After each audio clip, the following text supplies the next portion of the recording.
얘, 너 어떻게 그런 얘기를 나한테 하지도 않고 네 멋대로 일을 벌이니? 내 집에 나도 모르게 카메라를 설치하는 게 말이 돼. 이건 나를 감시하려고 한 거잖아. 아니에요, 어머니. 감시라니요. 정말 전혀 그런 의도는 아니에요. 그건 오해하시는 거예요. 단지 저는 애기 맡기고 나가는 차원에서 걱정돼서 그런 거예요. 기분 나쁘셨다면 죄송해요. 홈카메라는 제가 조만간 치울게요. 얘, 이건 단순히 걱정의 차원이 아니야. 날 감시하면서 내 행동 하나하나를 보고 있었던 거잖아. 안 그래도 요즘 들어 뭔가 좀 이상하다 싶었다만 집에 카메라가 있었다고?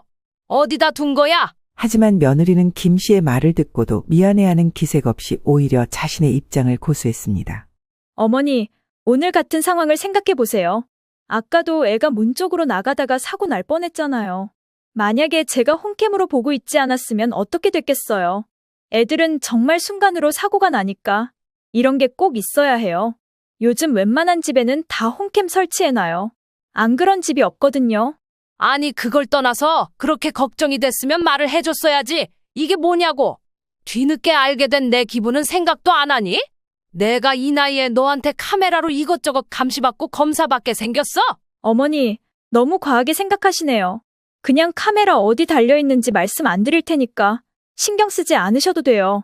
하준이 보는 거지 어머니를 보는 게 아니라고요. 하지만 김 씨는 그런 말을 그대로 받아들일 수 없었습니다. 이때 머릿속으로 그간 며느리의 의심스러운 모습들이 주마등처럼 스쳐갔던 겁니다. 청소하느라 매트를 치워둔 것일 상태를 바로 알아차렸던 것, 심지어 친정 여동생과의 전화통화 내용까지 며느리는 그걸 회사에서 몰래 핸드폰으로 다 보고 듣고 있었던 겁니다. 카메라 어딨냐? 어딨냐고? 당장 뜯어버리게 어디 있는지 말해. 왜 이렇게 흥분하셨어요? 제가 집에 가서 다 설명드릴 테니까 진정하세요, 어머니. 일단 저 일 마치고 갈 테니까 그때 뵐게요. 며느리는 김 씨의 격분에 약간 기가 죽은 듯 했지만 카메라 설치에 대해서는 전혀 뜻을 바꿀 생각이 없어 보였습니다. 김 씨는 머릿속에 스친 배신감과 분노를 감당하기 어려워졌고 상황은 점점 더 악화되고 있었습니다. 올해로 69세인 김연자 씨는 아들을 장가 보낸 지 3년 만에 다시 집에 들이게 되었습니다. 처음에는 아들 부부가 전세로 신혼집을 마련하며 시작한 결혼 생활이 안정적이라고 생각했습니다. 아들은 영업직으로 바쁜 나날을 보내고 있었고 며느리는 은행에서 일하며 체계적이고 깐깐한 성격으로 집안일과 직장을 모두 챙기고 있었습니다. 그런데 아들 명의로 넣었던 청약이 당첨되며 상황이 바뀌었던 것입니다. 새 아파트는 입지며 보안, 브랜드까지 모든 면에서 완벽했습니다. 며느리는 입주할 집을 직접 살펴보며 매우 만족해했습니다. 여기라면 우리 애기 키우기에도 너무 좋을 것 같아요. 어머니, 주변 교육 환경도 괜찮고 보안이 철저하니까 안심이에요. 딱 우리가 원했던 집이 이런 구조거든요. 분명 축하할 일이었지만 문제는 입주까지 약 1년이라는 시간이 남아 있었다는 점이었습니다. 우선 아들과 며느리가 기존에 살던 전세집은 좁기도 좁았고 돌쟁이 손주가 자라면서 여러 고충이 있었습니다. 게다가 며느리의 친정은 지방에 있었기에 도움을 받을 수도 없었습니다. 1년여의 시간을 애매하게 보내기 싫었던지 아들은 김 씨에게 함께 살자는 제안을 했습니다. 엄마, 우리가 지금 신혼집에 더 있다가는 너무 비좁아서 힘들 것 같아. 청약 아파트에 들어가기 전까지만 엄마 집에서 지내면 어떨까? 집도 가까우니까 출퇴근도 괜찮을 것 같고. 김 씨는 처음엔 망설였지만 돌쟁이 손주를 봐줄 생각에 흔쾌히 허락했습니다. 여러모로 곤란한 때에 가족끼리 힘을 모아 사는 것도 나쁘지 않을 것 같았습니다. 며느리도 옆에서 잘 부탁드린다며 고개를 숙였습니다. 어머니가 함께 계셔주시면 너무 감사하죠. 저나 남편이나 둘 다 일하면서 애같이 돌보기 힘드니까요. 봐주신다니 너무 좋아요. 그러나 곧 손주 돌봄 문제가 구체적으로 논의되면서 현실적인 문제가 드러났습니다. 얘기를 들어보니 김 씨가 손주를 온종일 맡게 되는 상황이었던 것입니다. 아기를 돌본 지 오래되기도 했고 주변 아줌마들 사이에서도 황혼 육아에 대한 의견은 좋지 않았습니다. 그래서 아들 부부와 충분히 대화를 나누었습니다. 너희가 직장 다니느라 바쁜 건 알겠는데 내가 아기를 온종일 돌봐야 한다면 솔직히 조금 부담이 돼. 나도 이제 나이가 제법 있으니까. 그러자 며느리가 현실적인 제안을 했습니다. 어머니, 그럼 저희가 매달 100만 원씩 드릴게요. 어린이집 댁이 넣어뒀고 돌 지나면 소식 있을 거예요. 저희도 여기 1년 정도 지내고 아마 어린이집 여부는 3, 4개월 사이 나올 거예요. 그 안에만 좀 부탁드릴게요. 김 씨는 잠시 고민했지만 그 정도 금액이면 충분히 수고에 대한 보상을 받는다고 생각해 수락했습니다. 그래, 너희도 워낙 바쁘고 서로서로 도와야지. 근데 나도 체력이 좋은 상태는 아니라서 오롯이 다 보기는 힘들어. 어린이집 얘기가 빨리 결정 났으면 좋겠다. 이렇게 아들 부부와 김 씨는 한 집에서 살게 되었습니다. 말 그대로 아들 부부는 주중에는 거의 직장에서 시간을 보내고 손주 돌봄과 집안일의 대부분은 김 씨가 맡게 되었습니다. 손주는 돌쟁이로 아직 걸음마를 시작한 지 얼마 되지 않아 손이 많이 갔습니다. 김 씨는 매일 아침 손주를 안아 놀아주고 낮에는 이유식을 준비하며 바쁘게 보냈습니다. 김 씨는 자신이 맡은 역할을 충실히 해내려고 노력했지만 함께 살아보니 며느리의 깐깐한 성격이 점차 부담스럽게 느껴지기 시작했습니다. 며느리는 퇴근 후 김 씨에게 손주의 하루 일과를 꼼꼼히 물으며 때로는 세세한 부분까지 지적했습니다. 어머니, 이유식 먹일 때는 이 레시피로 해주셨죠? 이게 우리 하준이한테 잘 맞더라고요. 아참, 낮잠 자는 시간은 꼭 맞춰주셔야 해요. 시간 늘어지면 밤에 잠을 안 자서 모두 다 힘들거든요. 그래, 나도 신경 쓰고 있다. 이유식도 네가 냉장고에 붙여놓은 거 보고 그대로 했어. 잘 먹더라고.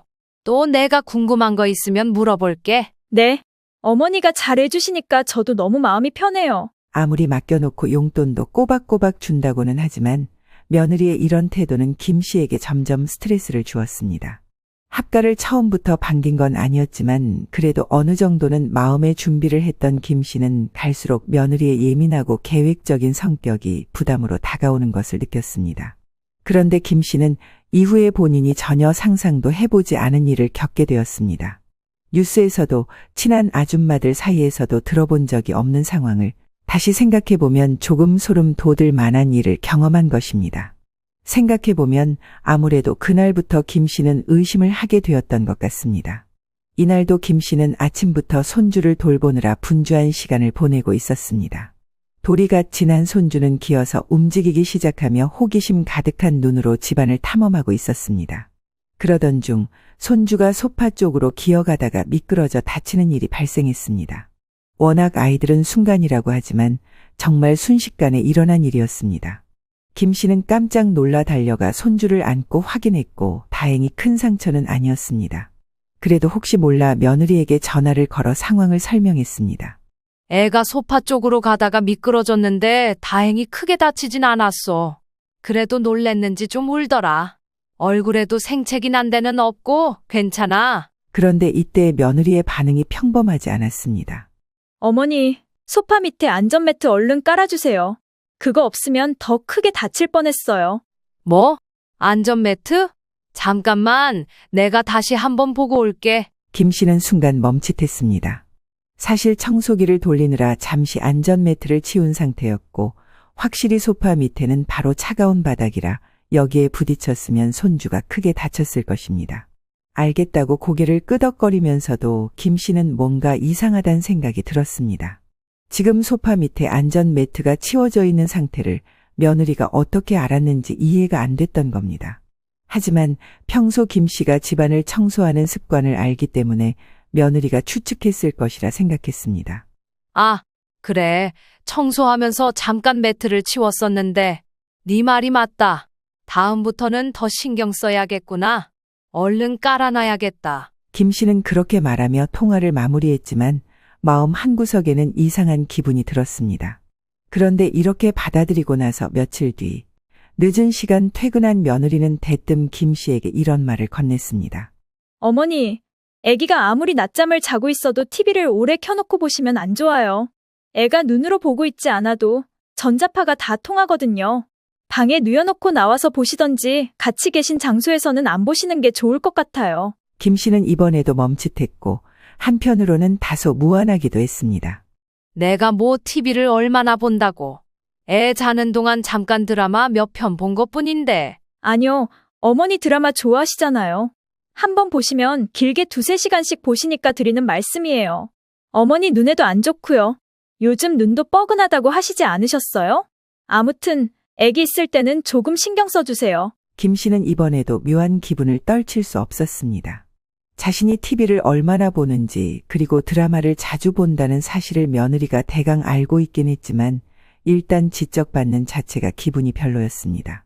게다가 낮 시간에 손주를 재워두고 TV를 본다고 딱히 말한 적도 없는데 넘겨짚는 며느리의 말투도 조금 기분이 나빴습니다. 그런데 시간이 지날수록 이것이 단순한 잔소리랑은 느낌이 다르다는 생각이 들었습니다. 가령 손주가 낮잠을 잘 때 방 안에 공기청정기를 껐는지 묻거나 주방에 서서 이유식을 만들 때 그 주변에 놓인 물건의 위치를 언급할 때도 마치 그 장면을 직접 보고 있는 것처럼 구체적이었습니다. 어머니, 애기 있을 때에는 주방 가득 꼭 쳐주세요. 얘 이제 잘 기어다녀서 그 안으로 들어가잖아요. 김 씨는 며느리의 이런 태도에 점점 더 스트레스를 받기 시작했습니다. 내가 왜 이렇게 감시받는 기분이지? 외려 내가 며느리한테 시집살이를 당하는 꼴이네 이거. 김 씨는 하루 종일 손주를 따라다니며 넘어지지 않게 붙잡아주고 이유식도 챙기며 아들 부부 둘 중 한 사람이 퇴근할 때까지 고단한 시간들을 보냈습니다. 이미 힘들 것을 알고 있었지만 그럼에도 며느리가 부탁한 만큼 최선을 다하려고 노력하고 있었습니다. 그날 오후 김 씨는 잠시 한숨 돌리며 친정 여동생과 통화를 했습니다. 아이고, 나 정말 힘들다. 애 보는 것도 보통 일이 아닌데 요즘 며느리들은 왜 그렇게 하나부터 열까지 칼같이 재는지 몰라. 뭐만 했다 하면 안 돼요 어머님, 저거 안 돼요 어머님, 아주 자꾸 잔소리를 하니까 더 힘들어. 그거 봐, 언니. 내가 함부로 손주 봐주고 그러지 말랬잖아. 언니네 집도 자기들이 필요해서 들어와 놓고 애까지 맡기고 진짜 힘들겠다? 며느리가 뭐라고 잔소리를 하는데 그래? 그냥 지금 말한 거랑 똑같아. 그래도 그렇지. 내가 애 키울 때랑 얘네가 애 키울 때랑 참 달라. 우리 세대 너무 피곤한 것 같지 않니? 우리가 며느리일 땐 시어머니한테 시달리고 나이 먹어서는 며느리한테 시달리고 말이야. 얼른 시간이 가길 기다려야지 뭐. 하준이도 돌 지나면 좀 더 돌보기 쉬워질 거야. 김 씨는 잠시 마음의 위안을 얻었고 여동생에게 이렇게 털어놓은 것으로 좀 편히 넘기려고 했습니다. 그런데 그날 저녁 이상한 일이 벌어졌습니다. 며느리가 퇴근 후 집에 돌아오더니 김 씨가 좋아하는 떡집에서 떡을 잔뜩 사갖고 들어온 것입니다. 어머니 좋아하시는 떡집에서 사왔어요. 간식 좀 드세요. 어머, 이게 다 뭐니? 마침 단 건 먹고 싶었는데 너무 좋다. 고마워. 잘 먹을게. 김 씨의 얼굴은 순식간에 밝아졌고 떡이 담긴 접시를 뜯어 한 개를 먹어보려던 차였습니다. 그런데 이때 며느리가 등 뒤에 대고 하는 말이 김 씨의 귀에 확 꽂혔습니다. 우리 어머니 육아 스트레스가 상당하신 것 같아서요. 시집살이 당한다고 생각하시면 안 되니까 제가 달래드리려고 이렇게 간식 사들고 왔죠. 며느리의 말에 김 씨는 순간 멍해졌습니다. 목소리는 부드러웠지만 어딘가 비꼬는 듯한 뉘앙스가 느껴졌던 것입니다. 괜히 제발 저린다고 김 씨는 흘끔 며느리를 쳐다봤습니다. 김 씨는 곧바로 물었습니다. 그게 무슨 말이야? 시집살이? 내가 너한테 그런 말을 했었니? 하지만 며느리는 어깨를 으쓱하며 태연하게 대답했습니다. 아니요, 그냥 제가 가끔 잔소리를 하는 건가 싶어서요. 어머니께서 힘드실까봐 그러죠. 불편하시면 참지 마시고 저한테 꼭 얘기해 주셔야 해요, 어머니. 며느리의 대답은 어딘가 아리송한 것이 김 씨를 무척 헷갈리게 만들었습니다. 하지만 이렇다 쉽게 확신이 있지는 않았고 그저 마음이 찜찜하기만 했습니다. 전부터도 그저 며느리가 예민하고 따지길 좋아한다고 생각했지만 이 일까지 겪고 나니 괜한 생각까지 들었던 것입니다. 혹시 어디서 날 지켜보고 있기라도 한 건가? 아니지, 말도 안 되는 얘기지. 나도 참. 하여간 빨리 손주가 커서 쟤네들도 나가고 나도 숨 좀 돌리고 사는 수밖에 없겠네. 그렇게 생각하며 하루를 마무리했고 실제로 며느리도 그 이후로는 딱히 간섭하거나 육아에 대해서 별말을 하지 않았습니다. 그러니 김 씨도 자연스럽게 이 일들을 잊어가고 있던 차에 그 사건이 터지게 된 것입니다. 이제 슬슬 걷기 시작하고 뭔가를 잡고 때도 많아진 손주였기에 김 씨는 혹시라도 다칠까봐 항상 조심하고 있었습니다. 그러던 중 손주가 문 쪽으로 향하고 있었고 김 씨는 끓고 있는 이유식 냄비를 보며 불을 끄려던 참이었습니다. 그런데 갑자기 공중에서 이상한 소리가 들려왔습니다. 어머니! 저기, 하준이 좀 잡으세요. 애 밖으로 나가요. 김 씨는 순간 깜짝 놀라며 뛰쳐나가 손주를 얼른 안아 올렸습니다. 소리가 들린 방향을 두리번거리며 뭐야, 이게 무슨 소린가 싶어 두리번거렸습니다. 우선 급히 문 쪽으로 가서 혹시라도 손주가 빠져나갈 만한 틈이 있었는지 살폈지만 모든 것이 이상 없이 잘 닫혀 있었습니다. 워낙에 어린 아기를 돌보고 있으니 그 정도야 신경 쓰고 있었지만 방금 들려온 소리에 괜히 놀라서 불이라도 난 것처럼 돌아다니며 다시 체크를 했던 것입니다. 그 와중에도 김 씨는 손주를 안전한 곳에 앉히고 한동안 멍한 상태로 서 있었습니다. 아니, 방금 그 소리는 대체 뭐야? 어머니라니, 며느리 목소리였던 것 같은데, 이게 환청인가? 아니야, 분명히 어머니라고, 하준이라고 똑똑히 불렀는데. 김 씨는 가슴이 두근거리는 것을 진정시키기 위해 깊은 숨을 내쉬었습니다. 그래도 마음이 놓이지 않아 곧 며느리에게 전화를 걸었습니다. 너 지금 어디야? 혹시 집에 있었니? 내가 네 목소리를 들은 것 같은데. 이게 뭔가 싶어서 말이야. 그렇게 물으면서도 김 씨는 이 상황이 이해가 가지 않았습니다. 물론 당연히 며느리는 집에 있을 리가 없고 아무튼 무슨 소리라도 듣고 싶어 물어봤던 것입니다. 그런데 며느리는 전화를 받은 뒤 잠시 머뭇거리며 대답했습니다. 아니요, 어머니. 저 지금 은행에 있어요. 무슨 일 있으세요? 방금 이상한 소리가 들렸어. 하준이 보고 있다가 내가 이상한 소리를 들어서 누가 나를 어머니라고 하면서 애기 좀 잡으라고 하더라고. 이게 뭔지. 그러자 며느리는 잠시 침묵하더니 어렵게 입을 열었고 김 씨는 그 소리를 듣자마자 잠깐 넋이 나가게 되었습니다. 어머니, 사실 제가 드릴 말씀이 있는데요. 늦게 말씀드려서 죄송해요. 잠깐 통화 가능하시죠? 며느리의 목소리가 떨리는 것을 느낀 김 씨는 긴장하며 기다렸습니다. 그게요. 제가 사실 집에 홈캠을 설치해놨어요. 어머니가 보시면 기분 나빠하실까봐 말씀 안 드렸는데 애가 갑자기 문 쪽으로 가는 걸 보고 놀라서 소리쳤어요. 그 말을 들은 순간 김 씨는 충격을 받아 말을 잇지 못했습니다. 뭐? 우리 집에 홈캠? 카메라 말하는 거냐? 얘, 너 그게 무슨 짓이야? 집 어디다가 설치를 해놨는데? 그게 대체 어디 있어? 며느리는 곧장 다급하게 변명했습니다. 어머니, 오해하지 마시고요. 저는 그저 애가 걱정돼서 그랬던 거예요. 사실 예전에 도우미분이 하준이 돌보다가 사고가 난 적이 있어서 어머니께서 잘못하셨다는 게 아니라 그냥 혹시라도 모를 일을 대비하려고요. 하지만 이런 설명을 아무리 들어도 황당함과 불쾌감을 감출 수 없었습니다. 얘, 너 어떻게 그런 얘기를 나한테 하지도 않고 네 멋대로 일을 벌이니? 그렇게 걱정이 됐으면 적어도 나한테 상의는 했어야지. 내 집에 나도 모르게 카메라를 설치하는 게 말이 돼. 이건 나를 감시하려고 한 거잖아. 아니에요, 어머니. 감시라니요. 정말 전혀 그런 의도는 아니에요. 그건 오해하시는 거예요. 단지 저는 하준이가 너무 애기고 맡기고 나가는 차원에서 걱정돼서 그런 거예요. 어머니가 기분 나쁘셨다면 죄송해요. 홈캠은 제가 조만간 치울게요. 얘, 이건 단순히 걱정의 차원이 아니야. 날 감시하면서 내 행동 하나하나를 보고 있었던 거잖아. 안 그래도 요즘 들어 뭔가 좀 이상하다 싶었다만 집에 카메라가 있었다고.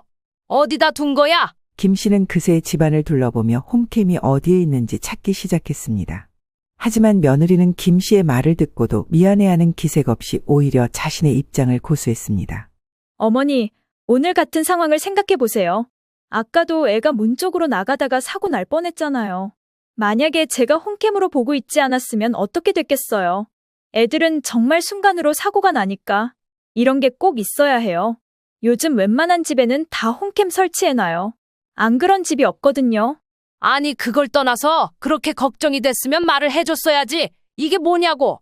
뒤늦게 알게 된 내 기분은 생각도 안 하니?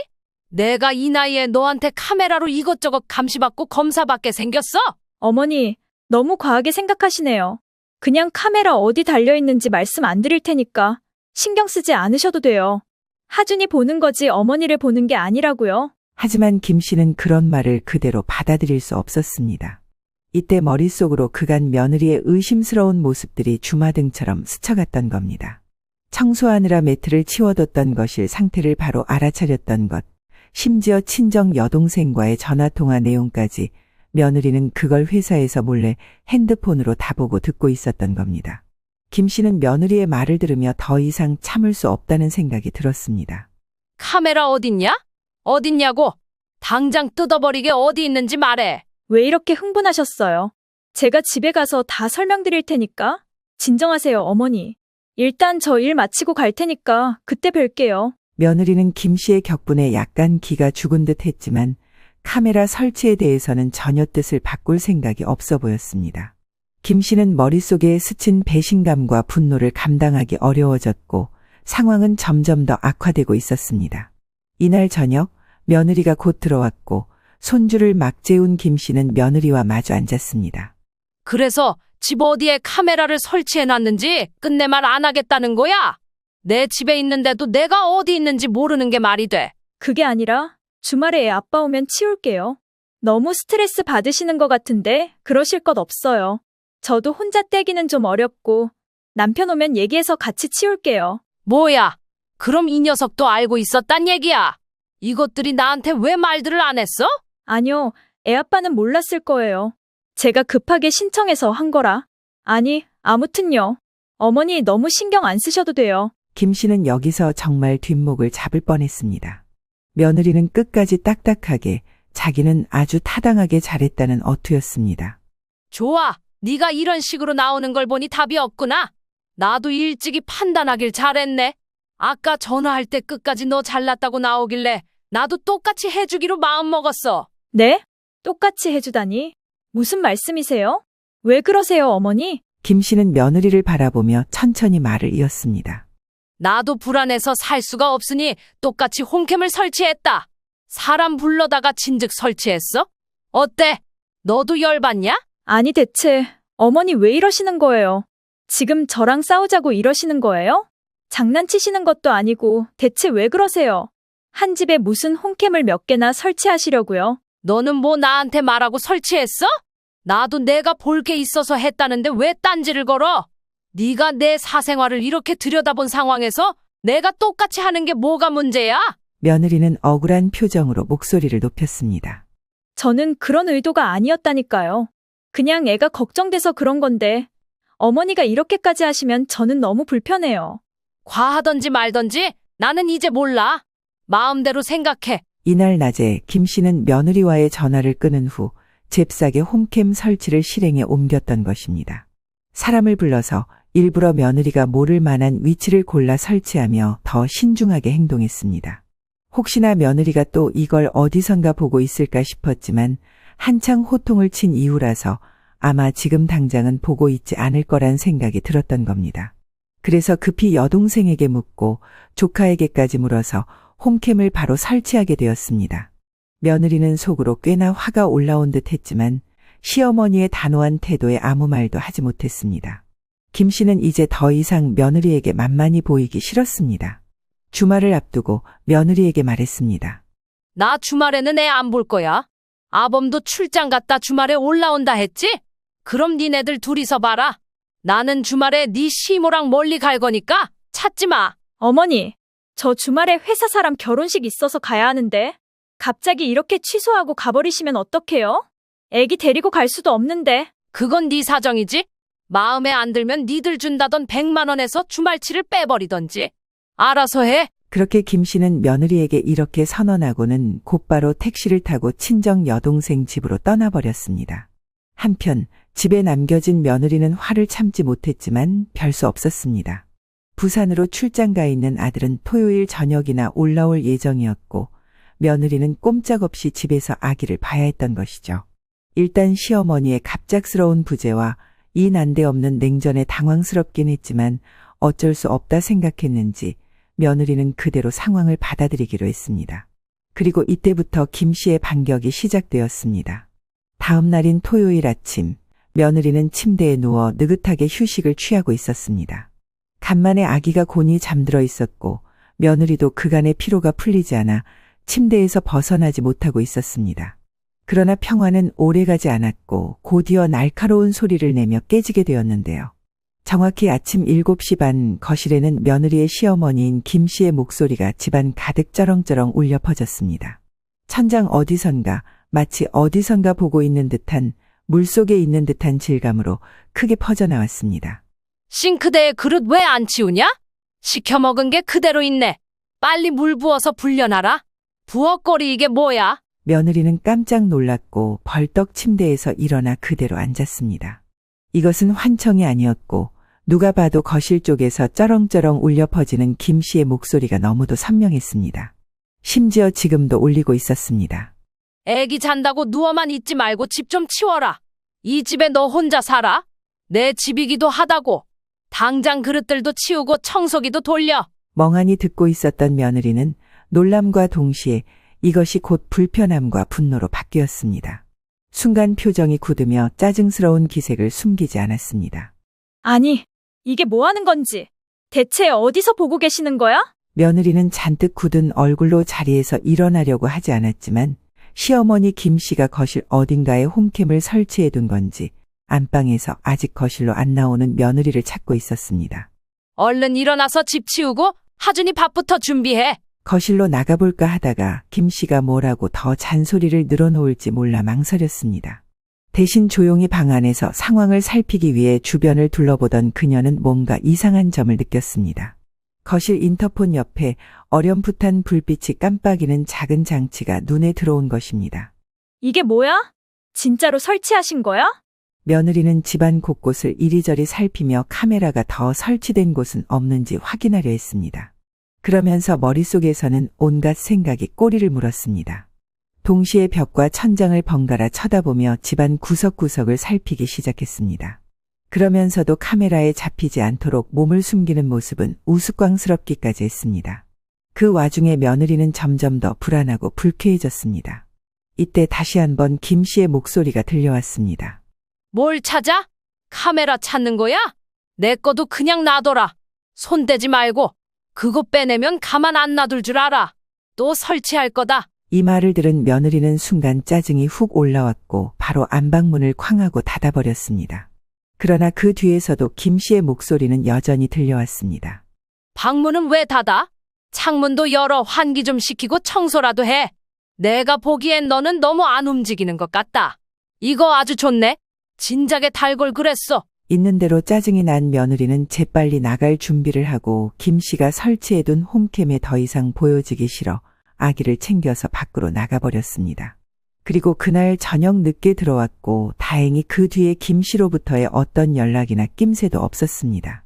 아들은 약속한 시간보다 훨씬 늦게 새벽에 출장지에서 돌아왔고 며느리도 하루 종일 애에게 시달렸던지라 지치는 몸으로 곧장 잠에 빠져들었습니다. 그렇게 일요일 아침이 되었는데 이날도 어김없이 김 씨는 여동생네 집에서 핸드폰으로 며느리를 보고 있었습니다. 거실에 아무도 잡히지 않고 아기 우는 소리가 나는데 나오지도 않는 걸 보고 곧장 소리를 높였습니다. 해가 중천인데 아직까지 자고 있냐?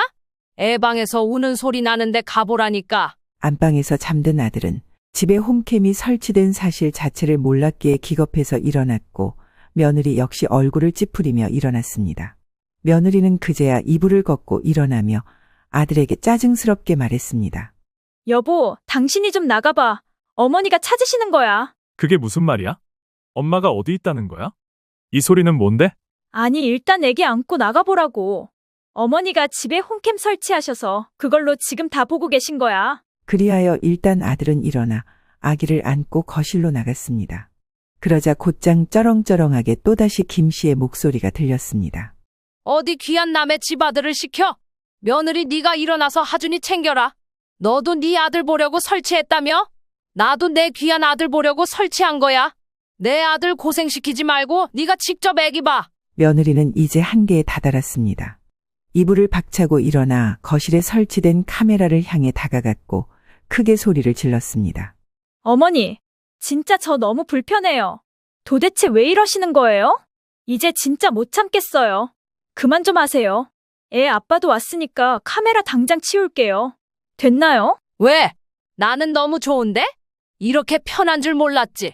너는 그동안 회사에서 네 시어머니 들여다보며 얼마나 재밌었겠냐?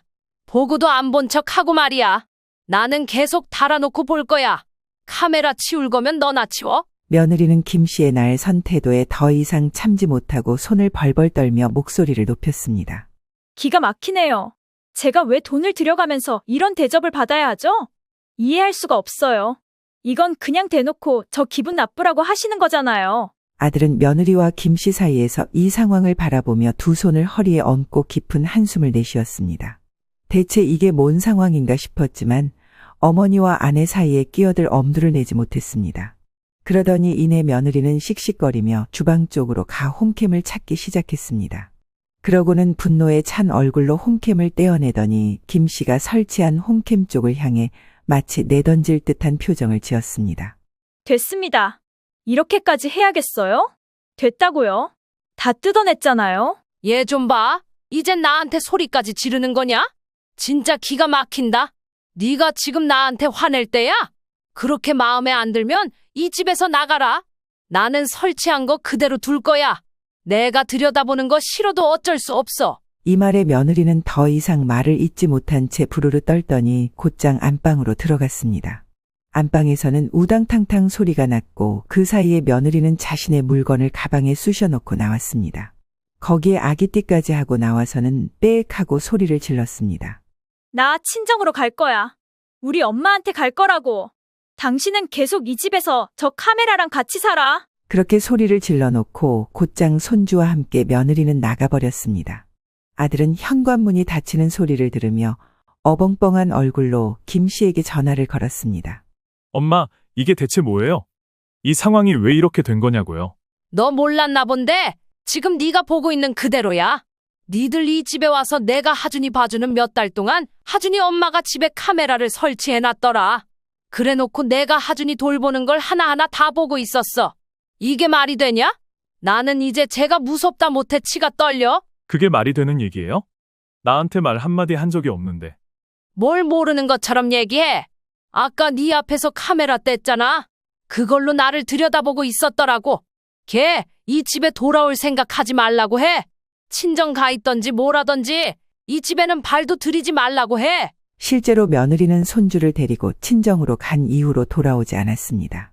김 씨는 곧장 집으로 왔고 아들은 여러모로 속이 답답해졌습니다. 참다 못한 아들은 며느리에게 전화를 걸었고 이 상황에 대해 이야기하려 했습니다. 몇 번의 신호음 끝에 며느리가 전화를 받았습니다. 뭐야? 왜 전화했어? 내가 친정 넘어간 날 찾지도 않더만. 어머니가 시켜서 전화한 거야? 여보, 당신 도대체 왜 이러는 거야? 엄마 집에 몰래 홈캠을 설치한 것도 모자라서 이렇게 애 데리고 집을 나가버리는 게 말이 되냐고. 내가 괜히 나갔어? 어머니가 아주 작정하고 나를 쪼아대셨잖아. 기가 막혀. 아주 신세대 시집살이를 시키시더라. 내가 어머니 기분 나쁘라고 카메라 설치했겠어? 나 이번 일 안 참을 거야. 그냥 못 넘어간다고. 어머니한테 사과받을 거야. 당신 뭔가 잘못 생각하는 것 같아. 사과는 당신이 먼저 했어야지. 여긴 엄마 집인데 당신이 엄마한테 동의도 얻지 않고 몰래 설치했잖아. 엄마가 똑같이 설치해서 당신한테 뭐라고 한 게 그렇게 기분이 나빠? 역으로 당해보니까 이제 알 거 아니냐고. 그러나 며느리는 전혀 물러서지 않았습니다. 어머니가 하는 건 감시야. 나는 어디까지나 하준이의 안전을 위해서 그렇게 한 거고, 어머니는 오로지 나만 가리키면서 이래라 저래라 했다고. 그게 어떻게 똑같아? 당신은 아직도 그게 구분이 안 돼. 그럼 당신은 이게 문제 해결이라고 생각해? 애기 생각은 안 해? 애 옷도 얼마 안 갖고 나가서 애는 애대로 고생시키고 지금 뭐 하자는 거냐고. 됐고, 나는 여기서 안 갈 거야.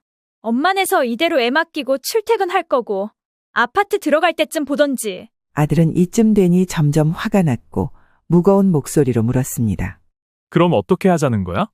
부부가 따로 떨어져 있자고? 그러다가 같이 나란히 청약된 아파트 들어가는 것도 웃기지 않아? 그럼 나는 그 기간 동안 하준이를 못 봐?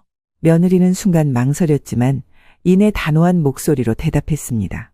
난 이제 당신 엄마랑 이제 끝이야. 나 저 사람 얼굴 보는 것도 싫고 당신이 알아서 중간에서 다 끊어. 이 근처 내려와서 원룸이라도 어떤지. 아들은 충격에 빠졌습니다. 지금 말 다 했어? 우리 엄마 보고 저 사람이라고? 와, 어떻게 말을 그렇게 하냐? 뭐? 그쪽 가서 원룸이라도 얻으라고? 그래, 나 당신 엄마한테 오만정이 다 떨어졌어.